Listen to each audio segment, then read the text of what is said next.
Chicken soup করার জন্য নিয়েছি 8-10 পিস চিকেন, সেটাকে নিয়ে নেব।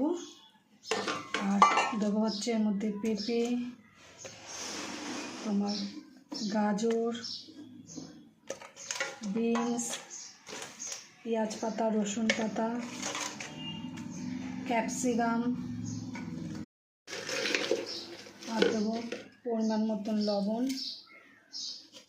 আর ছিল টমেটো, এই টমেটোটাও দিয়ে দেবো। আর দিয়ে দেবো হচ্ছে জল। এটাকে দিয়ে ভালো করে ফুটাবো, এটাকে একটু ফুটিয়ে নেব।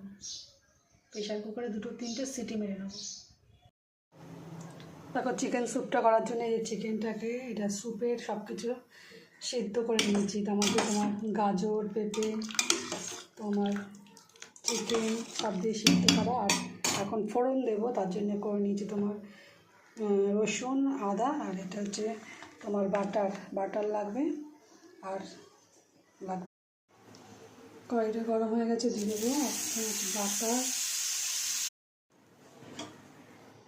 বাটারটা গরম হয়ে গেছে। এর মধ্যে দিয়ে দেবো হচ্ছে রসুন কুচি আর আদা কুচি। ভাজা ভাজা হয়ে গেলে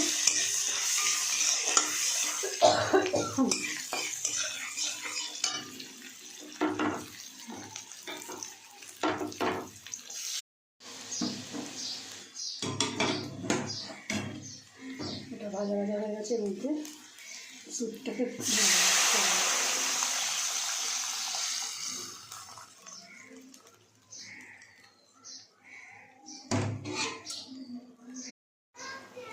এর মধ্যে দিয়ে দেবো একটা ডিম, পরিমাণ মতো ডিমটাকে সব কিছু পুরোটা দিয়ে এটাকে নাড়িয়ে নেব,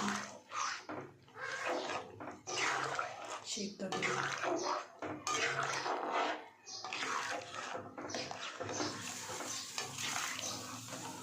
এর মধ্যে দিয়ে দেবো রান্না সব হয়েছে। দেখো যে স্যুপটা বানালাম, স্যুপটা হয়ে গেছে। দেখো টেস্ট করে বলবো কেমন হয়েছে। এই হচ্ছে পাউরুটি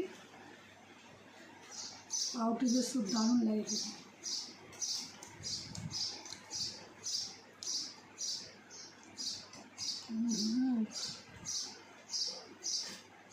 দারুণ।